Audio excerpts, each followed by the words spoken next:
Well, good evening and welcome everyone to today's VI Let's Get Out Sport and Leisure Forum. My name is Mohammed Azim. I am a Sight Loss Council member for the Black Country region, and today's topic is all about how to get out and take part in VI sports and activities to improve our own health and well-being and fitness, and make sure that we can go out there and enjoy activities which will help us improve our mental health, uh, physical health, and also for us to enjoy activities. So today we have some wonderful guest speakers on our panel who have very kindly offered to give us their valuable time to come and speak to you all. And during the forum today, one of my colleagues from the Birmingham Sight Loss Council will be joining us shortly soon as well. If you have any questions,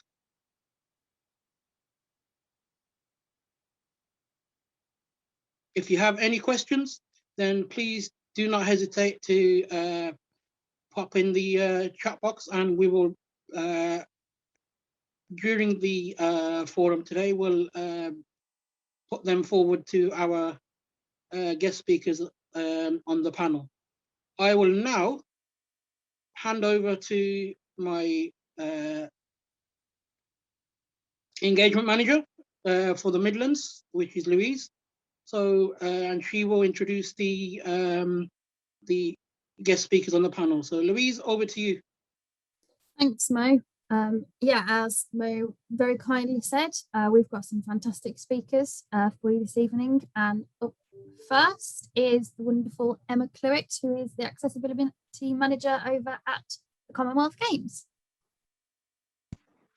Good evening. Thank you ever so much for having me.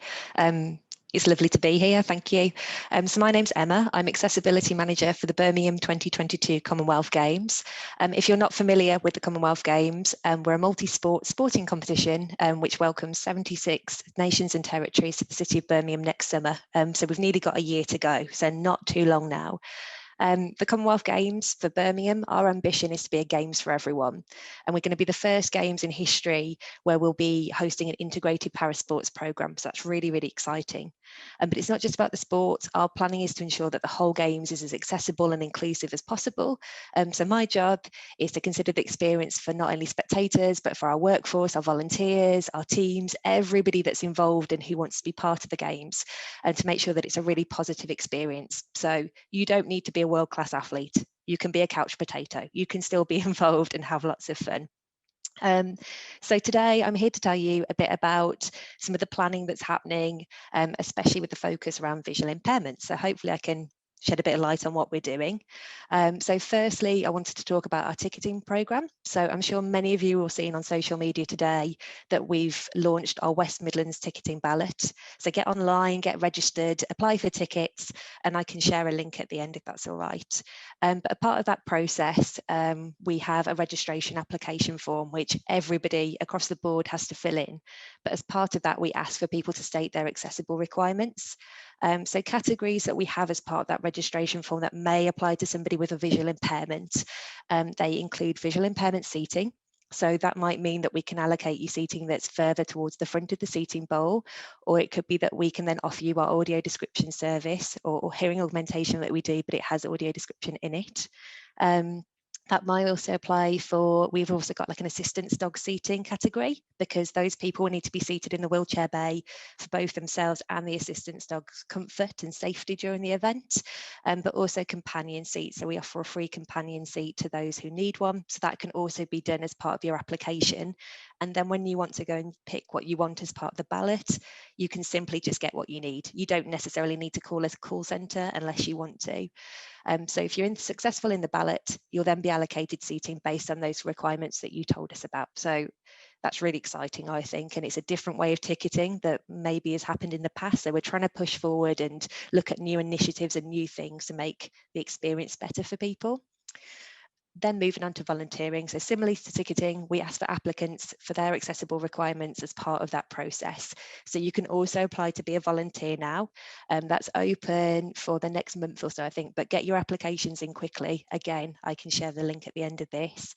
But using that information that people provide to us, it's so that we can appoint people to the best position that fits both their skill set and also their requirements to, again, make it a really good positive experience for people that come on board to help us out. We're currently working with the volunteering team also to look at the next phase of that process. So all volunteers will need to attend an interview. So it's okay filling in this application form online that we've done accessibility checks on, but how do people actually interact with us in the real world? So we're looking at the volunteer centre where those interviews will take place. So we're looking at how the information, for example, is provided to people in the first instance, so alternative formats, what else can we do? We're also looking at the fit out and the design of that interview space, so the flows, the lighting, the colours used, and the facilities and services which we also provide at that site. So that's been a really interesting piece of work. Another thing that I'd like to touch upon is our games website. So we've done lots of auditing on that site to ensure that it is fit for purpose and is WCAG compliant. There's been obviously different testing phases, and it has been a very exciting experience, and I've learnt loads. And as you know, with technology, it has its good days, it has its bad days. We go through development phases, but the team have put a lot of hard work into that. We've also incorporated an accessibility toolbar, which is a games first. The functions on that include read aloud, making text smaller, bigger, changing colorways, changing links, and we can also change to different languages. So again, a nice bit of kit really to make our website more accessible to people, because as we all know, the majority of information these days is online. So we want to make that available to all. I think the final bit that I was going to touch upon, I've whizzed through this, sorry Lou, is our look and wayfinding. So we've recently appointed our look and wayfinding team, and we're at the very beginning of that process where we're looking at how the look is and the wayfinding is for the games, which is obviously really important to everybody across the board, but especially those with a visual impairment. So we're looking at the colourways used, the font, the size, the location of signage, and how that works around the city and in our venues, since a lot of this will be overlaid into the spaces that we use during games time. But we're also going to be engaging our accessibility advisory forum with that. We actually have our next meeting on the 23rd of this month. And that's a really valuable group, which has representation from Thomas Pocklington Trust, RNIB, Guide Dogs as part of that from our visual impairment kind of point of view. And those guys will be looking for our plans, and we'll be consulting with everybody to see if that is fit for purpose, if it fits what everybody wants, really, not just my opinion, since that might not always be right. So that's just a bit of a fly through of where we're at. And yeah, that's everything from me, Lee. Thanks, Em. If you've got any questions as we go along, everyone, please do pop them in the Q&A, and we'll answer them once all of the panel members have spoken. Thanks, Emma. Next up, we have got a gentleman who is from Charlotte's Tandems. So Andy is a South Staffordshire helper. Dependent on where you are in the Midlands, it may be Andy or somebody else that covers your region. But Andy's going to tell us a little bit about the charity that he volunteers for. So over to you, Andy. Hi, thanks very much, Lou. Right, as Lou just said, I'm the regional helper for Charlotte's Tandems, based in Kinver. I cover South Staffs, Black Country area, and probably over towards Birmingham as well. But I can describe Charlotte's Tandems. We have the mission statement. We lend at no cost tandems, tag-alongs to people with disabilities or additional needs, those who are unable to ride a bike safely on their own, so that they can enjoy the world of cycling. That's the mission statement, we can say. My own personal journey with Tandems started probably about 12 years ago. A friend of mine gave me a tandem, which I adapted to be used with my little boy, who was 3 or 4 at the time. I adapted it for him. We used it for all sorts of wonderful adventures, holidays, camping, everything, you name it. We've done it on the Tandem. When he grew up a little bit, I tried to sell my leftover equipment to somebody on the internet, and then was approached by a helper from Charlotte's Tandems. I obviously ended up, instead of getting real cash for this, I donated all my equipment to the charity, and I said, what a wonderful, what a wonderful opportunity. You've got to work for a fantastic charity like this. And he said, you really think that we can, we're looking for helpers, regional helpers. So the guy called my bluff really, and roped me into the charity, and I've never looked back. I never look back really. It's a good charity, and it's something which I can relate to personally. The question, why take up tandem cycling? I had a look around for some inspiration on the internet, and I come up with this statement: a tandem enables two riders of different abilities to cycle together. And many years ago, when I first started with a tandem, I would have just thought, well, yeah, this means two people of different speeds or different strengths can cycle together. But I was, many years on, I realized how limited that view was. You know, it really engages the possibilities for people with disabilities. You know, a tandem enables two riders of different abilities to ride together. So for people with certain disabilities who have written off cycling throughout the majority of their life, they realize, well, hang on, I can go cycling. I can go cycling with my family. I can go cycling with my friends, my partner, whoever. I can do this. So it's that which is the exciting part of the Tandem charity. All of a sudden, I can help. If people want to do this, I can give them the opportunity to do this. And it's great. It's a great thing. A little bit about Charlotte and the charity. So Charlotte's now a lovely young lady in her 20s. Unfortunately, she's grown up never speaking, and she has severe learning difficulties and she's severely autistic.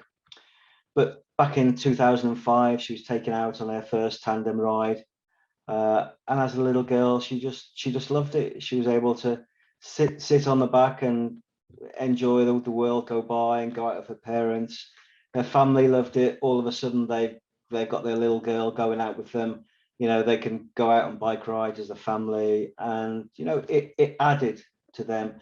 It gave something to Charlotte. She would be able to look forward to the regular bike rides. It was a big thing. The family realised that it's not just a big thing for us. We can offer this opportunity to other people. So they started out on a small scale. I borrowed a few bikes from here and there from the Tandem Club in the UK. And by, say, 2012, they were able to put together the first Charlotte's Tandem charity as a registered charity with a number of regional helpers. Today, the network of regional helpers stands around 40 people scattered around the UK. We've got over 250 tandems, a collection of tagalongs, trikes, and some wheelchair tandems.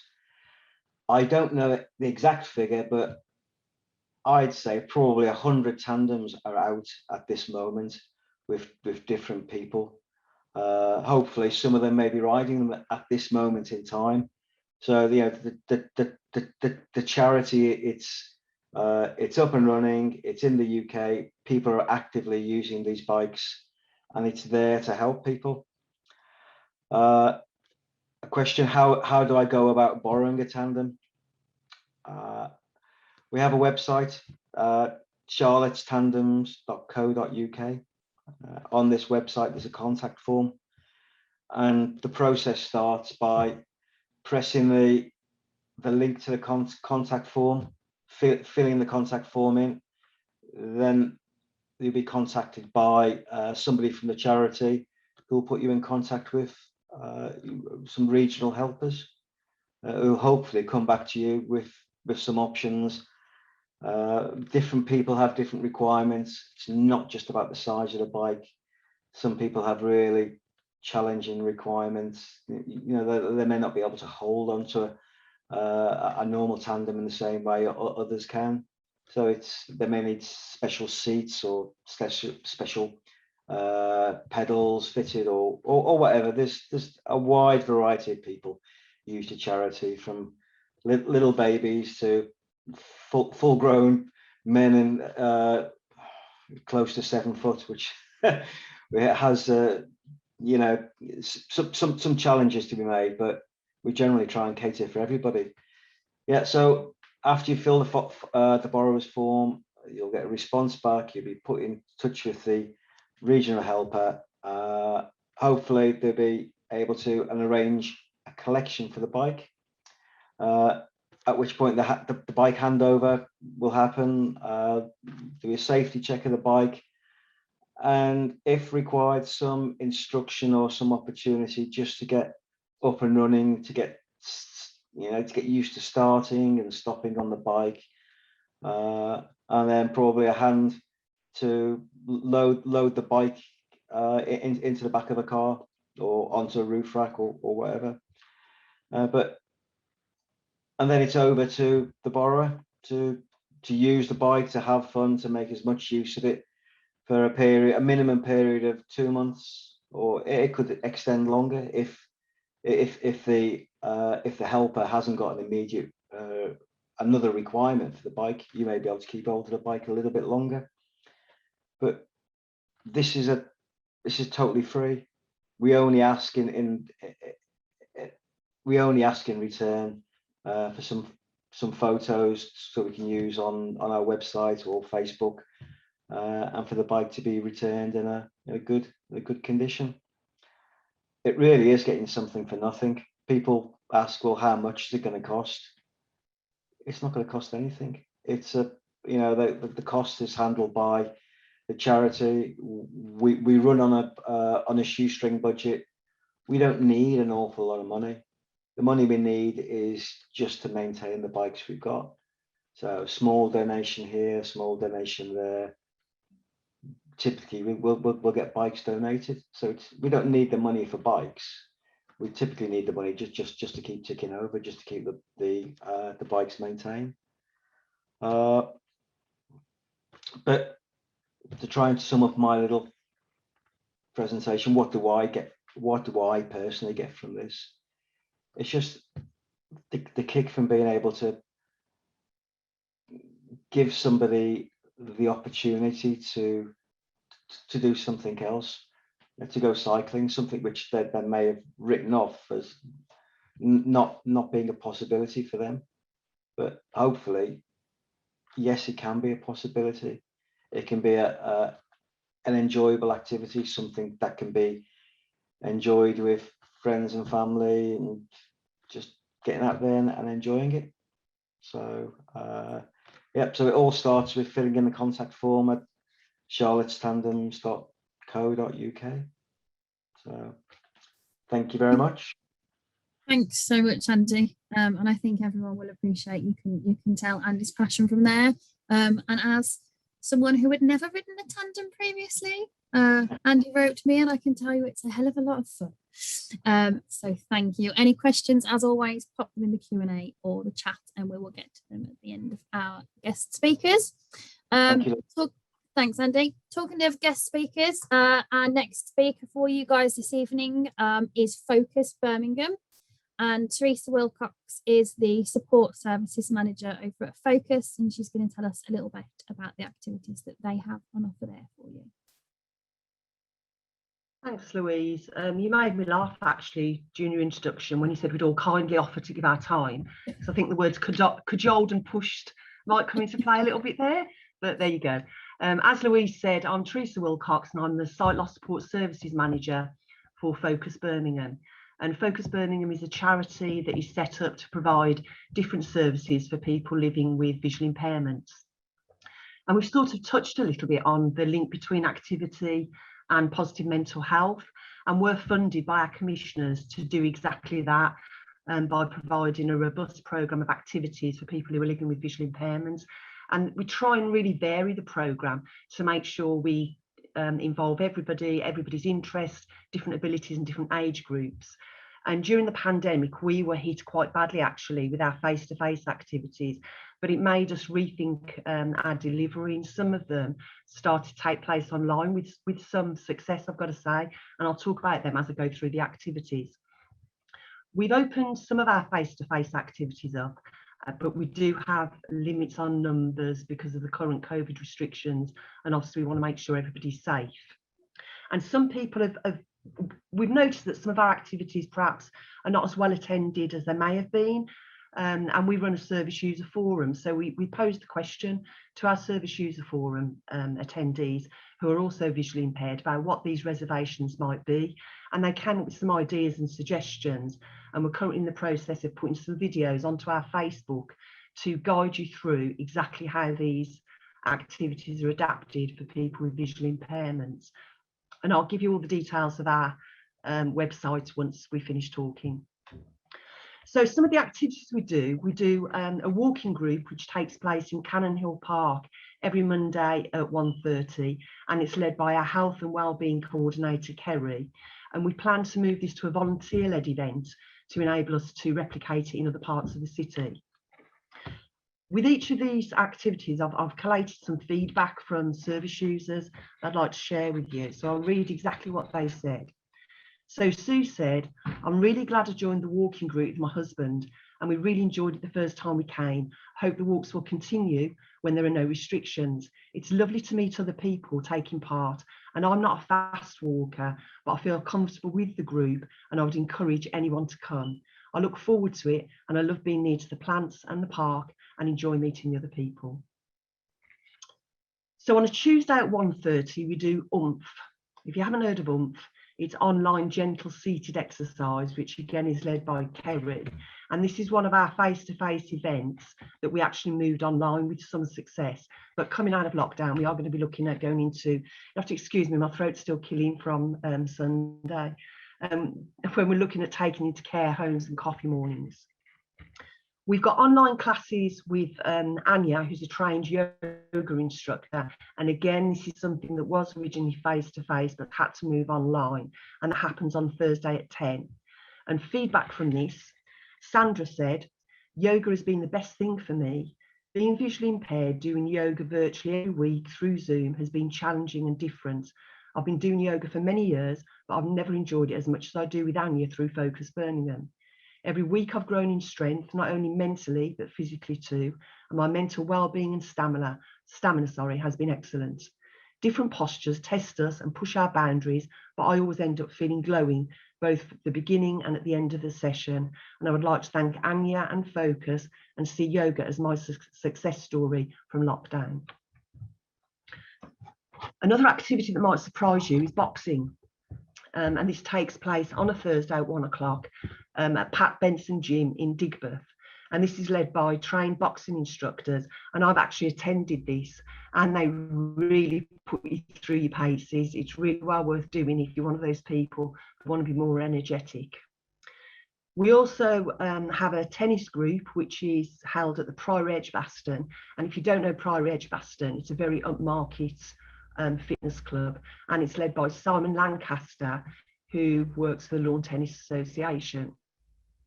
And Simon's trained to work with people with visual impairments and uses larger, brightly coloured balls with bells in them. And some of the feedback is, "Please can you pass on my compliments and thanks to Kerry," that's our activity coordinator. "I attended the visual impaired tennis session today at the Priory Edgbaston, and I was impressed with Kerry's customer service, kindness, thoughtfulness, and was very attentive towards everyone who attended the session. I look forward to attending more activities that Focus offer and promoting the great work that Focus is doing in the community."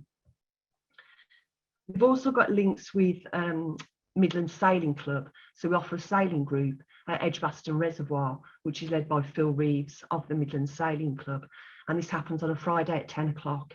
And it's not just sailing, it's paddleboarding and windsurfing as well. And I talked earlier about the service user forum and some of the concerns people had got. And some people did voice concerns about how deep the water is, how they're going to avoid colliding with other people. But Phil and his team do stay on the water with participants. And this is one of the first videos we're looking at doing. And Simi, who is a service user, is going to talk in more detail about her sailing experience in a few minutes. Some of the things we're planning to do, we've got links with a charity called Dance to Health, and these dancers train to the same level of physiotherapists, and the aim is to build core strength. And there's been a study by Sheffield Hallam University which has proven there's a reduction in falls. We're also looking to enhance our links with the Priory Edgbaston so that we can provide more classes for people with visual impairments. And there's been some talk of actually just providing sort of a half day for people with visual impairments. So that might be exercise classes, access to the swimming. And like I said, the facilities are top notch, so get involved. My question was, how do we get involved with the activities you provide? And it's very simple. You go onto the Focus website, go on to Sight Loss Support Activities, click on the activity you want and book yourself on. If you have problems doing that, you can just call us and we'll do it for you. And I'll put all the links, excuse me, I'll put all the links in a chat at the end. We'll pass them on to Louise to share with you. I'm going to hand you over to Simi, who's one of our service users, for her to tell you a little bit about the impact her association with Focus has had on her. Hi, I'm Simi. I attend Focus as one of the service users, and one of the questions that got asked was, what's the most positive thing for me from Focus? And I have to say that it's my mental health. If I go right back to lockdown 1, my mum was in hospital for most of lockdown. I had nobody at home. I had nobody to talk to. I had nobody I could telephone. I was really suffering mentally. I didn't know at that point that Focus did events on Zoom, which would have really helped me out. So when I found out that they were doing face-to-face events again, I decided that I'd have a go as sailing, because that was something that I did pre-sight loss. It took me about 4 or 5 days to pluck up the courage to book on, because I was that anxious. But I really needn't have worried, because Kerry was really friendly and absolutely brilliant. So my anxiousness then until the morning that I had to get the bus. And then I was really, really anxious getting the bus, traveling to the sailing club.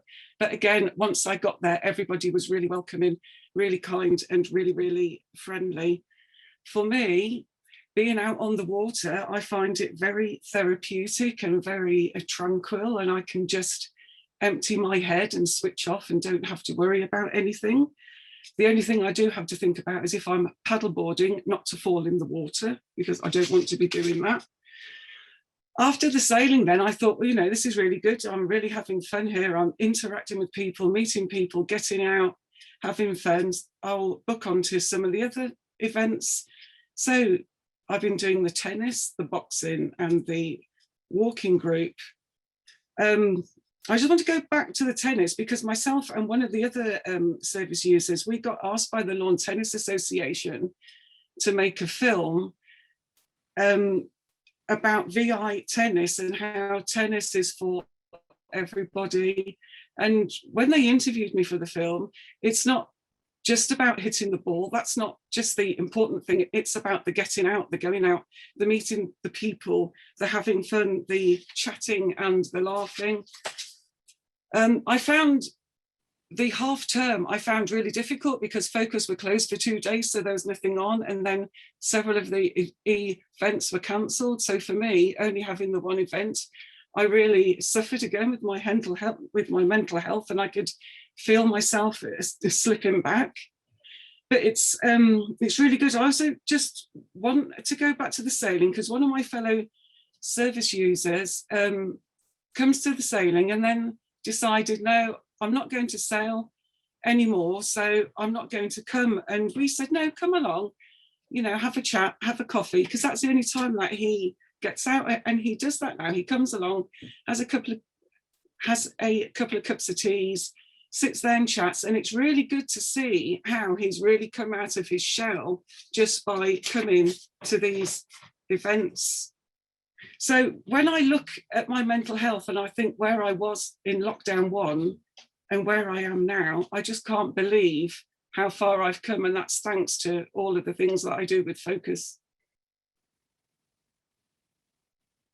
Thanks so much, Simi. I think everyone would appreciate hearing from you know, a user's perspective of how it makes a difference. Just to do the smallest of things really do make a big difference. So thank you.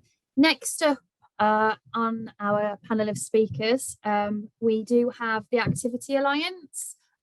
Some of you will have seen advertised a gentleman called Alexander Giles. Unfortunately, he can't be with us this evening, but his colleague has very kindly at the last minute offered to step in. So Mark Fosbrook, I'll hand over to you. Yeah, thank you very much. And yeah, I would say definitely last minute. I've just come back from presenting to a governor's meeting with all of the staff at my kids' school. Got in to do a little bit more work on a report and saw your email. So yeah, literally wasn't aware that Alex was presenting, and unfortunately he's off sick at the moment. He broke his leg last week. So yeah, Paul knows Alex. So yeah, he's fell out of his chair. Yeah, I've stepped in and really wanted just to take an opportunity to tell you a bit about some work that we're doing across the West Midlands. So I am the Strategic Partnership Advisor for Activity Alliance, but I'm also currently seconded over to the West Midlands Combined Authority to lead on this social movement of change called Include Me. And really the idea around Include Me is about how we place disabled people at the heart of the conversation, how we work with organisations to help them be better at engaging with disabled people. And when we talk about disabled people, we mean that in that widest context. So, you know, all types of disability, impairment, health conditions are part of that remit. Include Me is broken up into several areas. One, as I said, we want to get organisations to be better at how they engage with people. So we're looking at getting organisations signed up to think about what they can do differently and how they can be part of that process to make the West Midlands better at engaging us and welcoming us into their offers, etc. There are a number of people I think you'll listen to today that are already signed up and part of that process, and hopefully they're having a positive experience on thinking of ways in which they can think differently and do things in a slightly different way to make a real difference to you. The other area that we're really focused on at the moment is the development of our citizens network. And this is where it's really important that we place people at the heart of the conversation. We want to hear your views, your thoughts, your ideas on how to make changes, how to shout about the great things that are happening. And obviously we've heard some of those great stories from Focus Birmingham around opportunities that have worked really well. And it's about how we can take that to a wider audience and really share that success, share those opportunities, learn from that experience, but also how we can start to collate those ideas, thoughts and responses in a way that can influence organisations, can influence local authorities, can influence regional boards, because we know, just travelling around the West Midlands, that there will be occasions when something happens that you think, that wasn't great, and I need to if they'd have done this, it would have been far better for me. So we want to hear about those kind of ideas and thoughts so that we can use our citizens panel, which we're currently just forming, which will be made up of 11 people with various impairments or lived experience, who can use their own impairments to empathise and understand some of the challenges, but also have that ability to step away and look through the lens of another individual with their own various impairments or characteristics, and to say, actually, this is a valid reason, and this is something that we need to present to a local authority board or a regional board to say, you know what, if you were to do this in a different way, it would make it far better for society and for this collection of disabled people across the region, because ultimately we want to see more people more active across the West Midlands.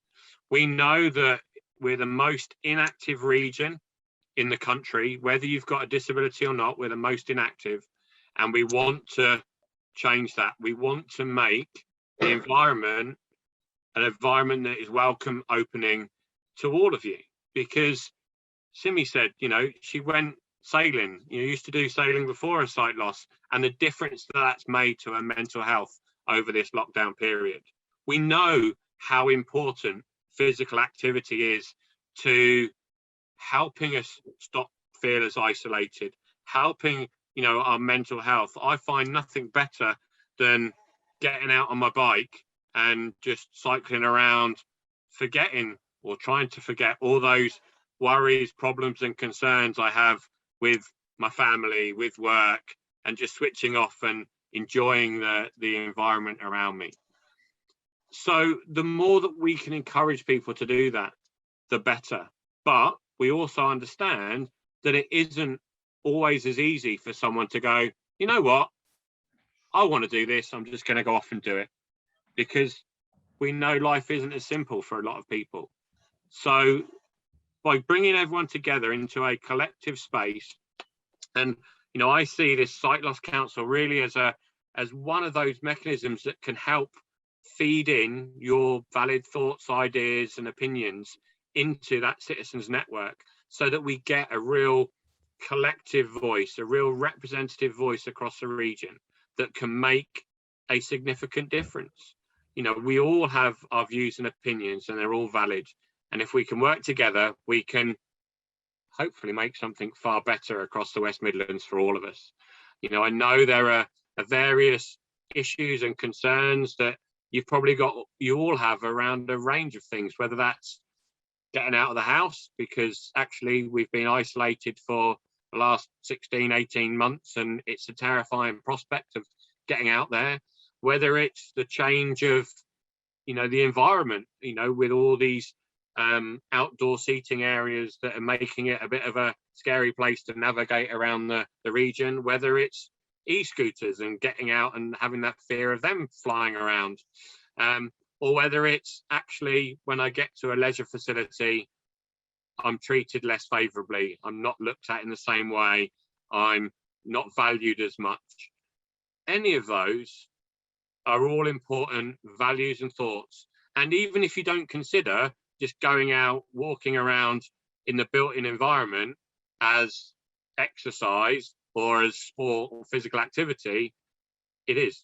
It doesn't matter. You don't need to be a Paralympic athlete, no matter what a lot of people seem to think is if you've got a disability, you must be wanting to be an elite athlete. We know that's not the case. We know just people want to go and be social, have that cup of tea and sit by the reservoir while Simi goes off and does her sailing, and we just watch in awe and amazement and think, well, actually, I just want to chat. I just want to be around and have a good time. We've all got those different values that we hold dear and important to us, and they're all just as important. So what I would say is, obviously, if you're interested in being involved in the citizens network in one way or another, whether that's as an individual or whether that's through this group, and we can link you into our citizens network coordinator, a fantastic young girl called Ashley, who's starting to build that network for us. We just want to hear your views. And likewise, if you're involved with any organisations or groups who you think actually we could give some real valuable insight and information of things that we do really well and we want to share them with other organisations, or actually we just want to get a little bit better at engaging with people, then equally there's a place for you there to sign up and become an Include Me supporter. But really we're just trying to make a difference for the West Midlands, so that, you know, when people move around the West Midlands, come into the West Midlands, they see it as, you know what, I'm treated far better here than where I normally go or how I have been treated in the past. So hopefully, even though I've stepped in at the last minute, I've given you a bit of an insight into Include Me and what we're trying to achieve. And thank you very much. Thanks ever so much, Mark. And as I say, yeah, you did well there for a very, very, very last minute stand-in. So any questions, folks, as always, and pop them in the chat or the Q&A. If we don't get time to manage to answer all of them today, we will also get back to you. All of our guest speakers will get back to you then as well. So thanks, Mark. Our final speaker for this session, by no means our least. There are other football clubs available before we have any West Midlands wars going on anywhere, is Paul Glover from West Bromwich Albion Football Club.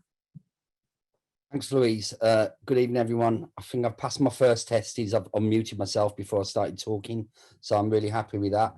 I'm going to talk a little bit about blind football and what we do at West Brom.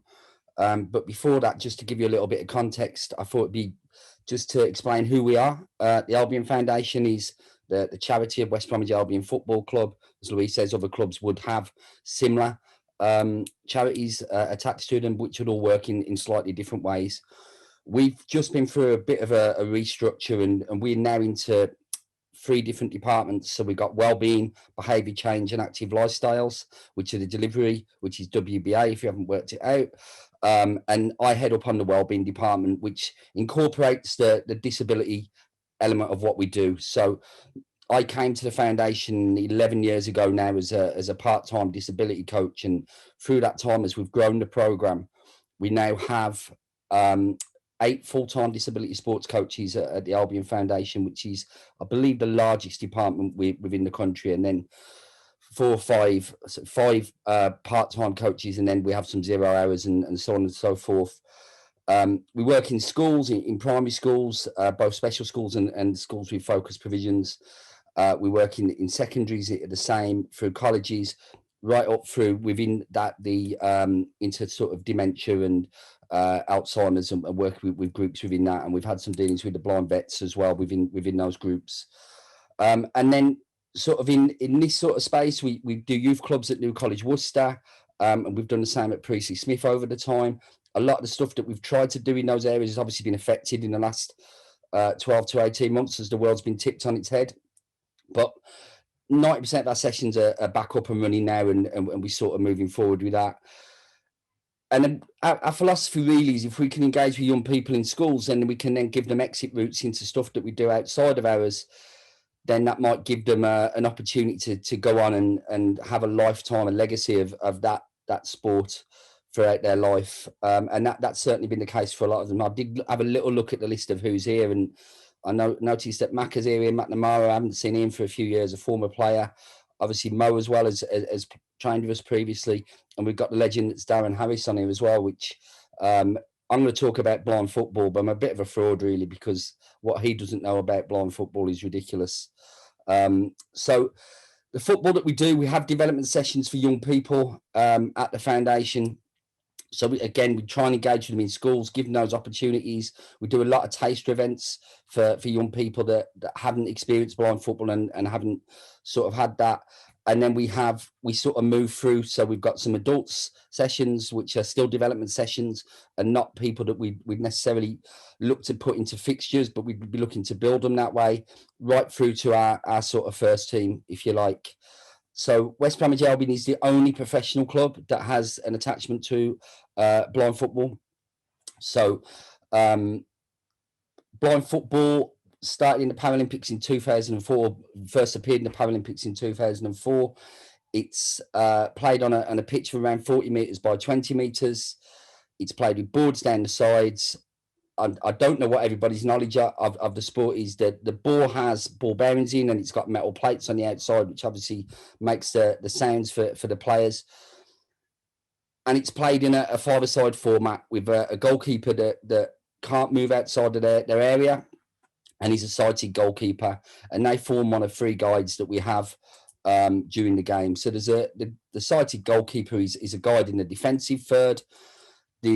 Generally the head coach would stand on the side and sort of look after that middle third of the pitch, and then you have another sighted guide that stands behind the other goal and will talk players in as they're sort of moving forwards and moving around the pitch. It's the players that we see, the likes of Darren, who is the second most capped footballer for England, I believe. You know, their skill set is unbelievable. And, you know, we're having some younger players come through now that we've worked with that are really developing and doing really well. A couple of years ago, we took a lad out to the Czech Republic when he was 13, because one of the disappointments really is there isn't any youth blind football in this country as a setup. A lot of it's dictated by numbers, so we would be looking to you guys to support us on that, and to try and sort of move that forwards. One of the other hats that I wear is technical lead for the Blind League. So Darren sits on the committee as well, and the league is going through a massive revamp at the moment. So traditionally, like I say, for the last 5 or 6 years, it's been a 3-team league. So Merseyside, Royal National College for the Blind in Hereford, and ourselves have formed the teams, and we played in the league on a consistent basis. What we do know is that isn't the best environment for people when they're first starting. So we as a committee have recognised that. We're trying to make changes, and we're setting up extra levels for players when they first come in, that they have a better experience, that their first experience isn't going up along against the Darren Harris, that they're getting to sort of go against players at their own levels and peers and so on and so forth. And what we'd really like to do is take the league around the country and raise the profile of it and raise the experience. And talking of profile, if you haven't seen blind football before and you want to watch it, BT Sport this Sunday, the Disability Cup final. Unfortunately, West Brom aren't in it, so it's RNC versus Merseyside. It's a 12:30 kickoff on BT Sport and BT Sport Facebook, so you haven't got to have the channel to do it. And there's all the other impairments that the FA support are across the weekend as well. So I will give a shout out to our power chair team that are playing at 10:30 on Saturday as well. So I think that's defensively, the thing I missed, sorry, is players say voy if they go near each other. So if you're on the ball, if Daz is on the ball and he's dribbling and he's trying to go past Mo, then Mo would shout voy just to let Daz know that he's there and he's not just going to run into him. And voy is I go by in Spanish. And then just to flip it slightly, not really what I was brought in to speak about, but the Commonwealth Games work that Emma was talking about. We're actually one of 9 organisations that have been asked to support that process for the volunteers. So we're meeting with people on a fortnightly basis and getting them volunteer ready. So there is 9 organisations. We might not be the one for you, but if you are looking to volunteer and you're between the age of 18 and 30 and you're not in employment, you're at risk of losing employment, then make contact and we can support you with that as well. That would include filling out the paperwork and supporting that online process. Thank you very much, Paul. And again, any questions, pop them in the chat for us and we'll pop them across to Paul if we don't get round to them this evening. I'm going to hand over to another one of our Sight Loss Council members now, Taryn, who's going to ask some of the pre-prepared questions that you guys very kindly sent in upon registration. So Taryn, over to you. Good evening, everyone. Can you hear me? Yeah. Can everybody hear me? That was really, really informative. Thank you very much. A lot of the, I was listening very hard to each of the speakers, and the questions do cover, the pre-prepared questions do cover a lot, to be honest with you, but I'm going to ask them anyway, just in case you think of anything else. So I'm going to go in the order that the speakers spoke. So I think it was Emma first from the Commonwealth Games, is that correct? Yeah.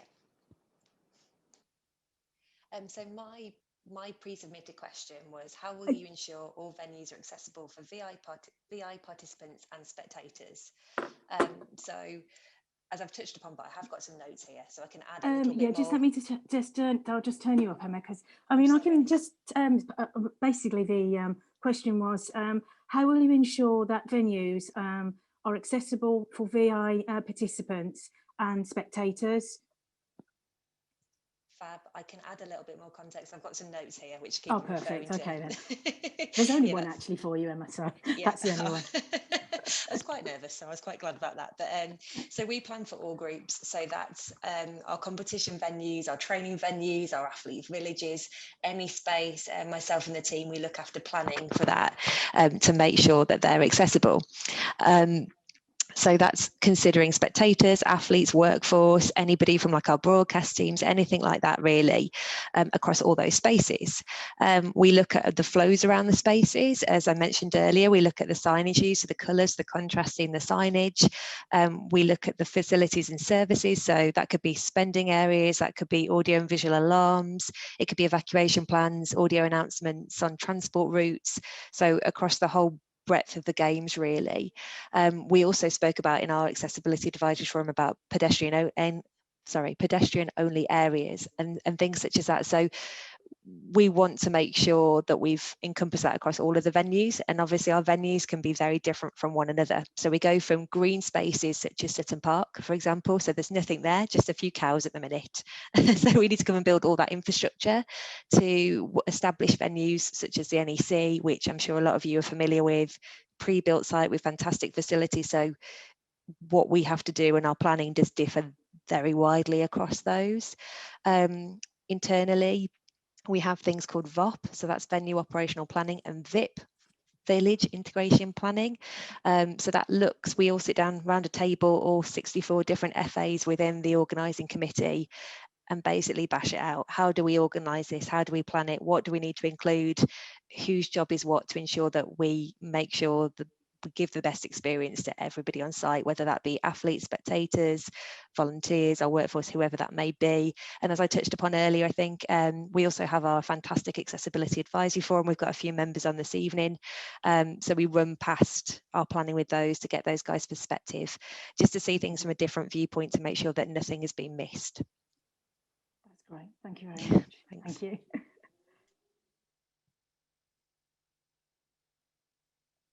Right. Okay. So what I'll do is I'll move on to Theresa. You still there, Theresa? Yes, I'm still here. Okay. Hi. I didn't introduce myself either, but I think Louise did a good job on that anyway.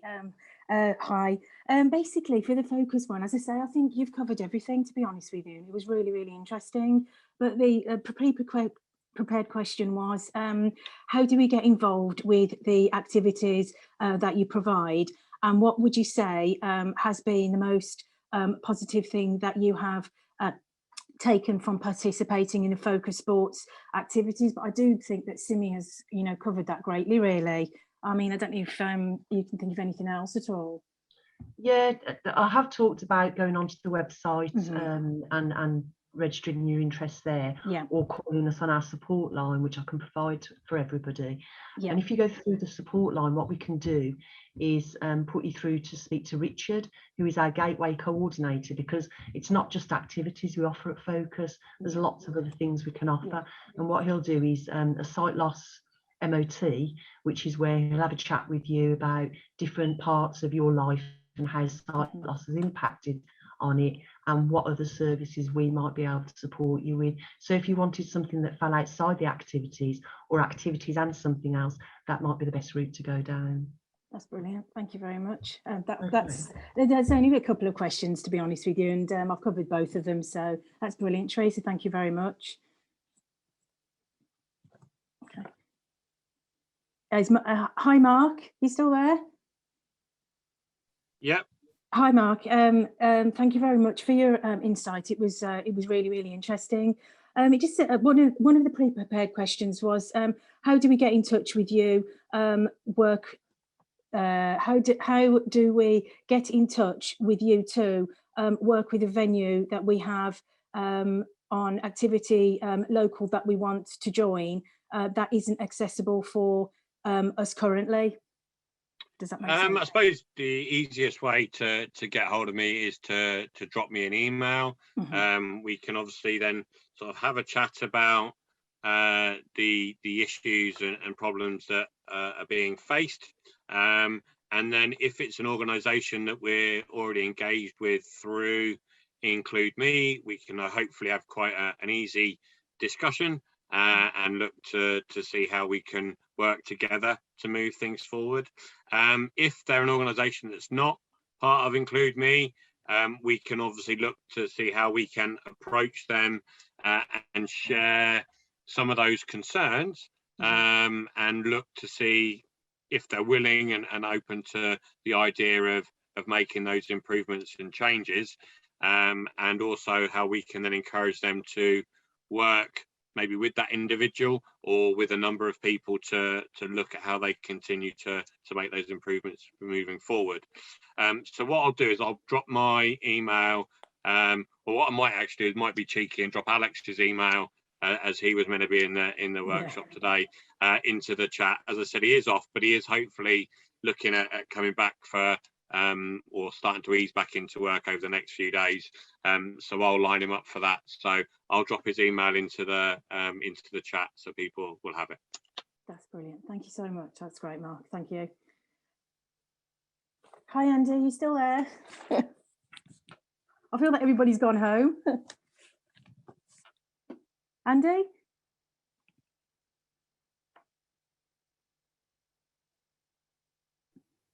Andy, you're on mute. Andy.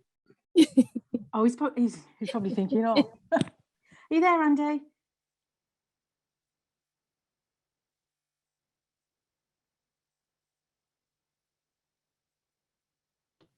Hi, is that better? Yeah, that's better. Hi, Andy. Thanks so much. No, you're welcome. I can see you now. Thank you.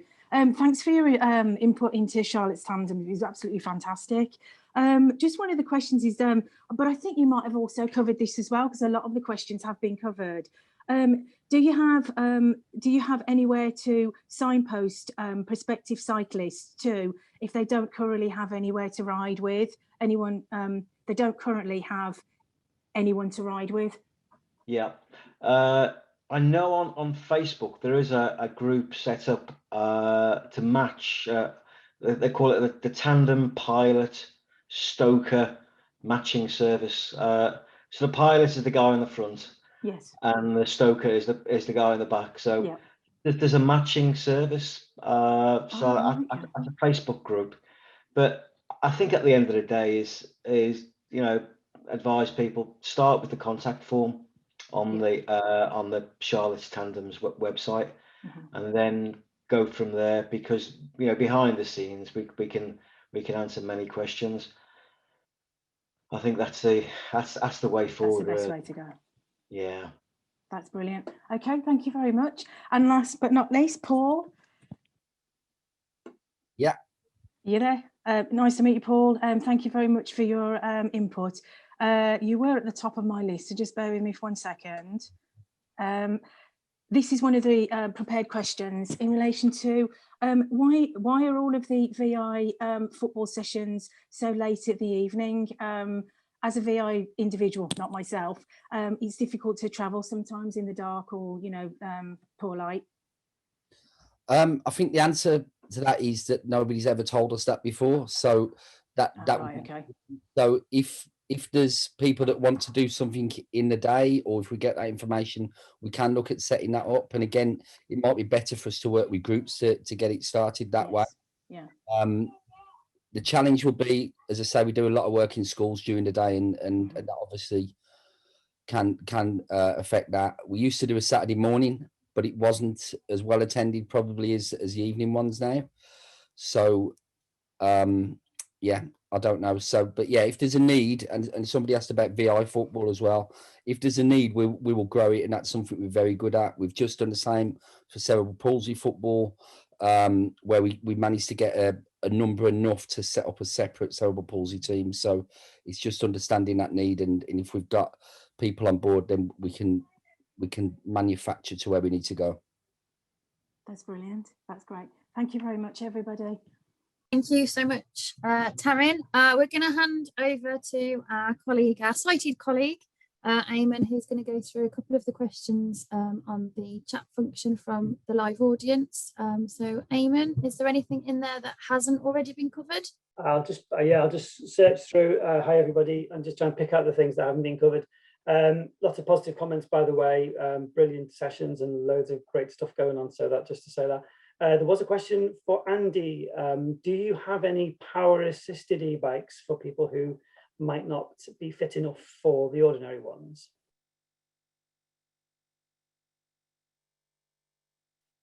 Andy, are you okay to come on? I mean, this is something we Yes, sorry. Not to my knowledge, I'm afraid. Right, okay. So yeah, whether that answered that question is going to have to. Yeah, sorry. It's a good question to ask, I suppose, because obviously these are far more common now, but yeah, I guess they're quite expensive and different type of thing to look after. Yeah.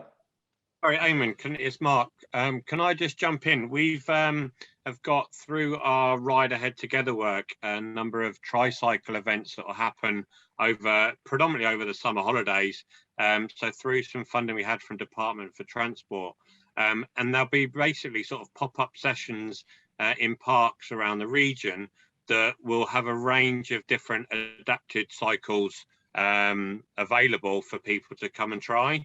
And I'm sure that there are some at least some e-trikes on there. I'm not sure about tandems, but I can definitely sort of look to find out. And on that note around sort of VI cycling provision, we're very aware that, well, we know adapted cycling and inclusive cycling across the region is very limited in that sort of hub provision.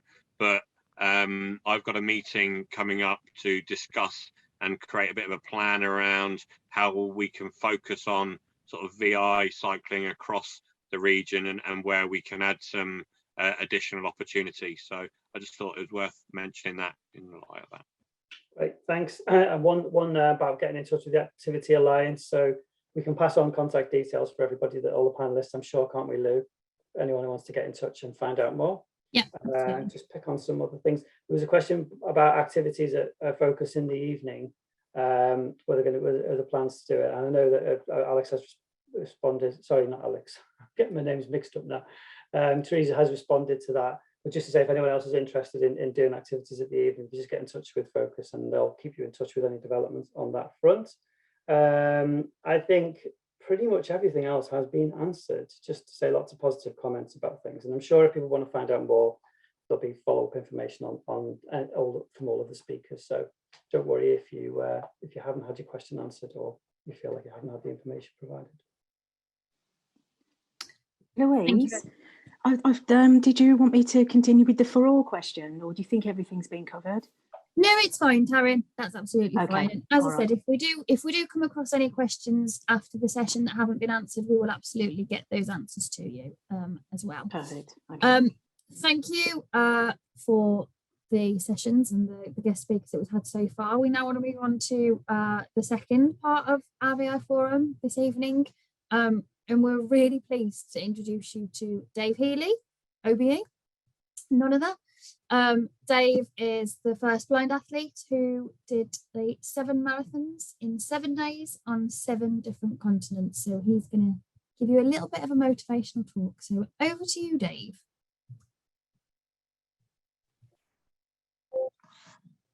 Louise, am I on? Yeah, we can hear you. I tell you what, I might be able to run a lot. This technology is killing me, I tell you. Well, good evening, everybody. And Lou, thank you for dragging me onto your session, kicking and screaming, I may add. And I'm sorry now that, well, can I first of all say a huge thank you to everybody who's spoken this evening. I have to admit myself, a lot of information out there, which the likes of myself wasn't aware of. And it's nice to know that organisations are out there to help us blind folk. And keep on striving on is all I can say. Listening to Emma and also listening very hard to the Commonwealth Games, I have to say that I feel very, very proud because I was awarded a Hometown Heroes opportunity, and I'm the hometown hero for West Bromwich, representing the us around in the Birmingham and Black Country area in the Commonwealth Games, and I'm also looking forward to the opportunity because, like the 2012 Games in London, the 2022 Commonwealth Games in Birmingham is going to be something very, very special, and it's great to have the opportunity to be a part of. I'm not one of the Paralympic legends. I'm just a volunteer, hopefully, but it's still a part of it. And with reference to, was it Andy on Charlotte's Tandems? Interesting, Andy, and I certainly will get in touch with you through Lou, because I also ride a tandem, and it so happens that my tandem sponsored by West Bromwich Albion in the blue and white, which is absolutely fantastic, as you can imagine, and it me great pleasure to ride through Birmingham, past the Villa Ground, and obviously around the Molyneux. It is superb when the blue and white shines. But I've got a couple of tandems that standing against the wall, and I would love someone to have the opportunity to use them. So, Lou, if I can afterwards or tomorrow, if I could have the contact details for Andy, then you know, we can have a conversation there. I know, Lou, you wanted me to basically blanch on some of the adventures that I've been fortunate to be a part of over my, if you want, athletics or running career. So with the fact that I do know that obviously we are fighting against the clock, and as you said, if I could briefly discuss things, and also at the end of it, yes, relate what it's taught me. Now, if I can, and I'm sure that there's people that have heard this story before, so I do apologise before I start. I know I'm going to send a few to sleep, so in about 20 minutes' time, I look forward to you waking up and possibly a couple of questions, which would be great. Just to sort of give you the diary of where I started, if you want to. And can I also say, it's great to be able to talk on a forum to people who are actually in the same position, the same boat as myself, mainly the disability of blindness or partially sighted. And I think I've only had the opportunity once before, maybe twice before, to talk. And it just seems strange when you're trying to share views of sight loss and various disabilities, you know, around it. It seems strange, you know, you're teaching your granny to suck head, so to speak.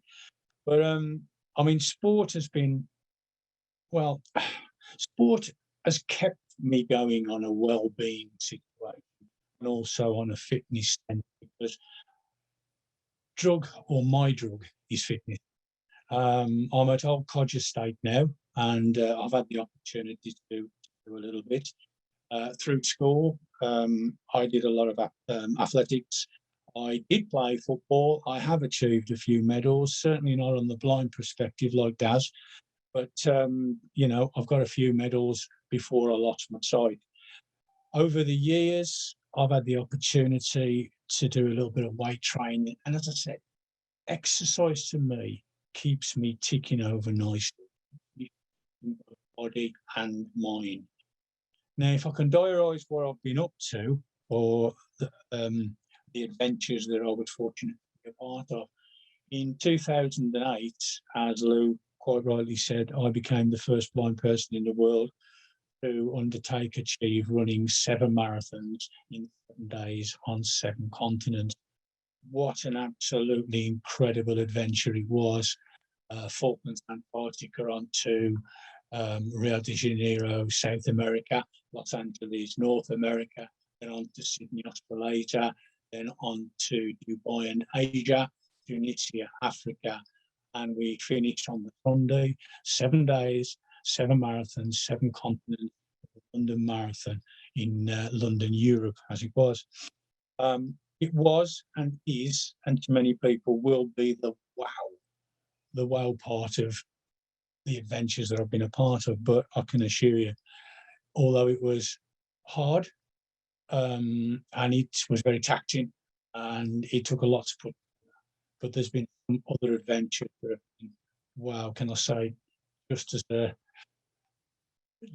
as exciting, and if so, sometimes even more taxing.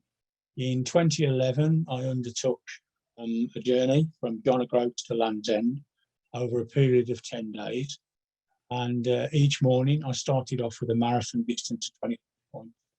And then from the period of a rest, a cup of tea, a jam butter, a quick PR session, we then rode on a tandem from that particular destination to the next destination. Our journey took us from John O'Groats to Inverness down to Loch Lomond onto Lockerbie, then onto Lancaster, then down into West Brom and Birmingham, onto Weston-super-Mare, then onto Oakhampton, then Truro, and finally, 10 days later, after running 10 marathons in 10 days, a combined cycle of 700 miles, finding Land's End. It was, and I use that word fantastic a lot, but it was an incredible feat, and what a fantastic team around me and looked at.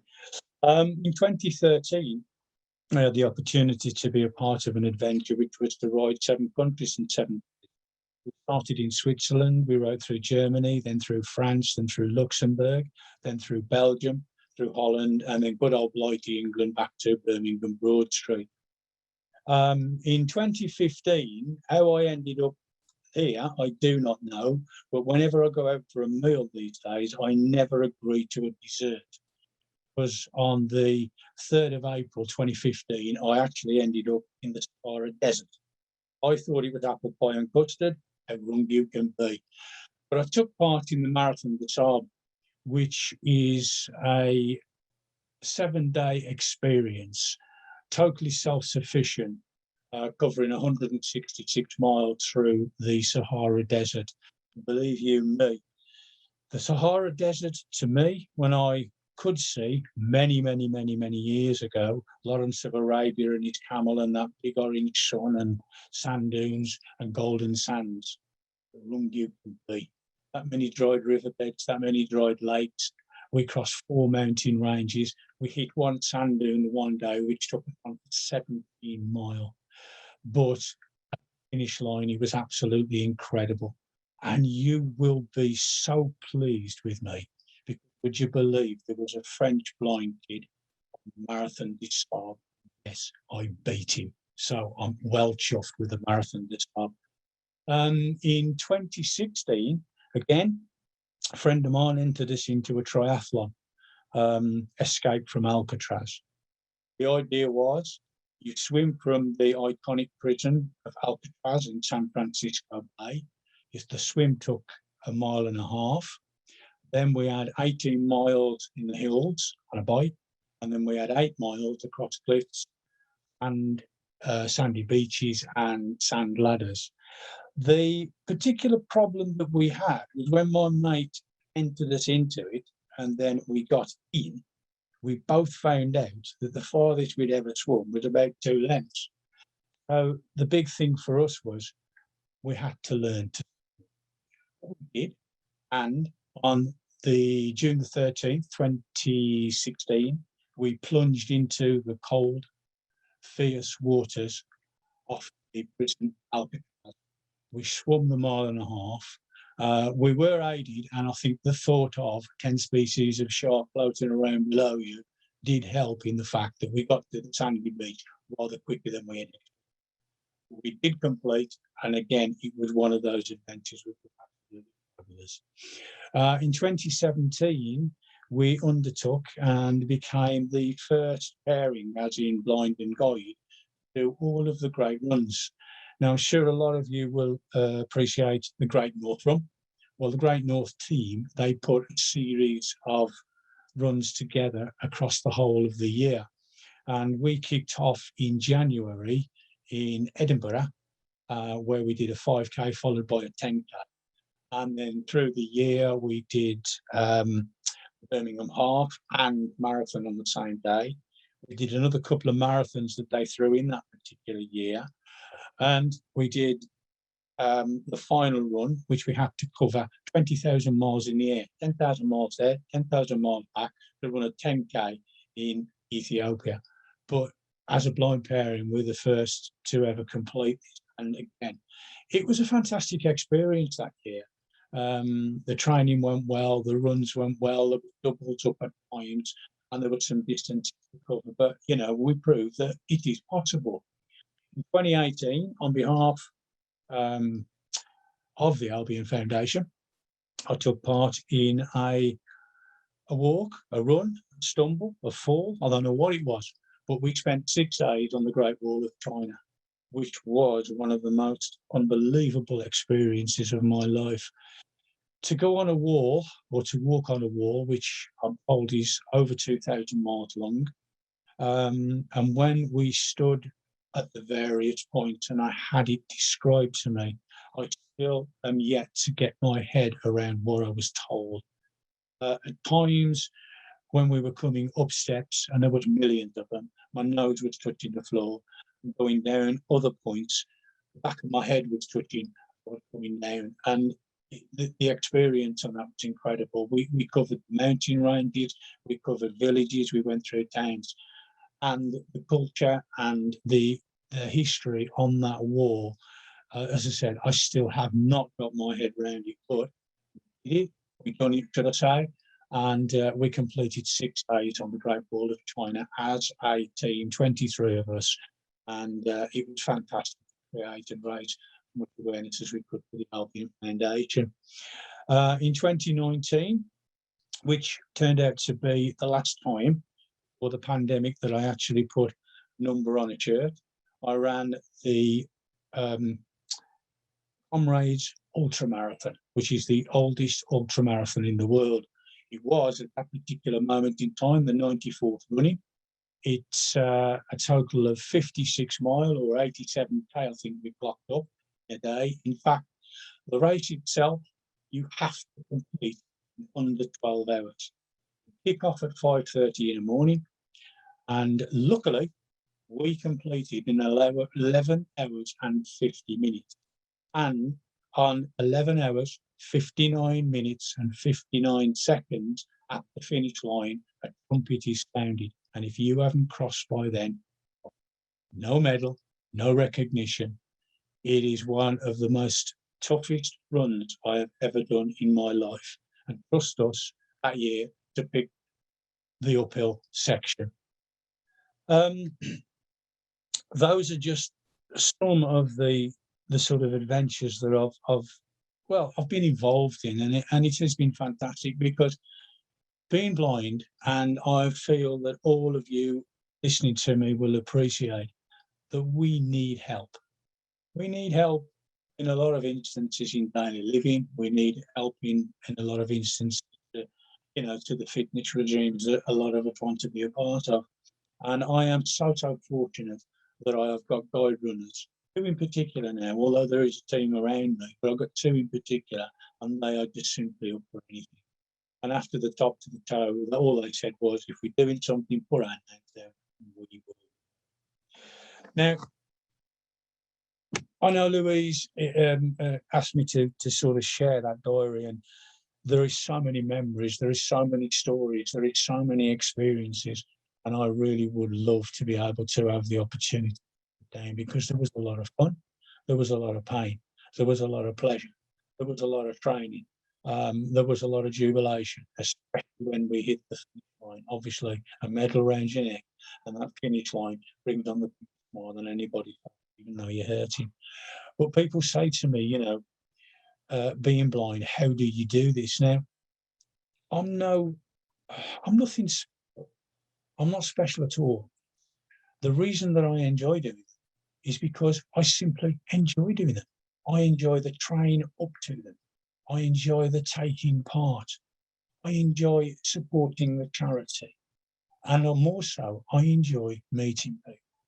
As you can appreciate, we've travelled, I've travelled to all continents, and I've travelled to many, many countries. And the amount of people that we have met, and we have discussed, and we have talked about the various events we've been It's absolutely incredible. And I've met some fantastic people who I would like to say are now friends. But, you know, life after the last 16, 18 months, and hopefully that lovely word normality may sooner rather than later climb back into our lives. A lot of people, as I've heard with the young lady, from Focus, you know, she spent 16, 18 months, her mother wasn't around and she was there on her own. It's been traumatic for a lot of people. I've been lucky that I've had guides. I've been lucky in the fact that I've got 3 kids who have, you know, offered to take up the gauntlet, take me out for a little run. Me and the wife, Deb, again, I've been lucky to take me out for a walk. So in a lot of respects, it's been great for me. But I think the one thing with everything, with all of us with kind of disability, once normality strikes back, it's not about running a marathon, cycling across the continent. A lot of it for us all is going to be that social contact once again. So with a lot of the clubs that, you know, people have been talking about, we've got the Commonwealth game coming up, which we're not going to be a part of other than volunteers, but we're going to have the opportunity to see some of our heroes if you want to. Charlotte's Tandems, you know, you got the opportunity there to borrow a bike of sorts. Blinds, you can get on the back. I'd love to get on the front of mine, but we might not have it. The Albion Foundation, you know, they pull a lot of sessions for football of all descriptions and all kinds of disabilities. And then you got Birmingham Focus, once again, where you can go to various sessions, and if you enjoy it, you go back. All about staying fit, all about getting our mental well-being back, and it's all about, for me now, getting back intercourse, that social banter. I think that people like ourselves, we can't see what's going on around us, but we can feel and we can hear. Once that we do get this sport, believe you me, it's taken me to the highest limit.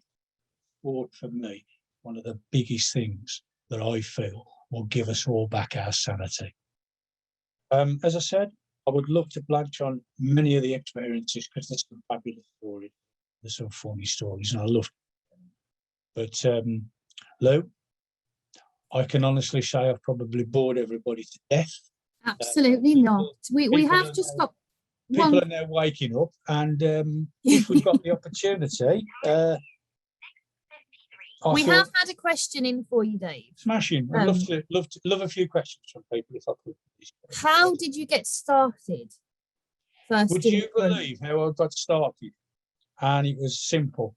I was in a club one night, a social club, West Bromwich Supporters Social Club as it was. I had a few beers, and I was on my second guide dog, and a gentleman came up to me.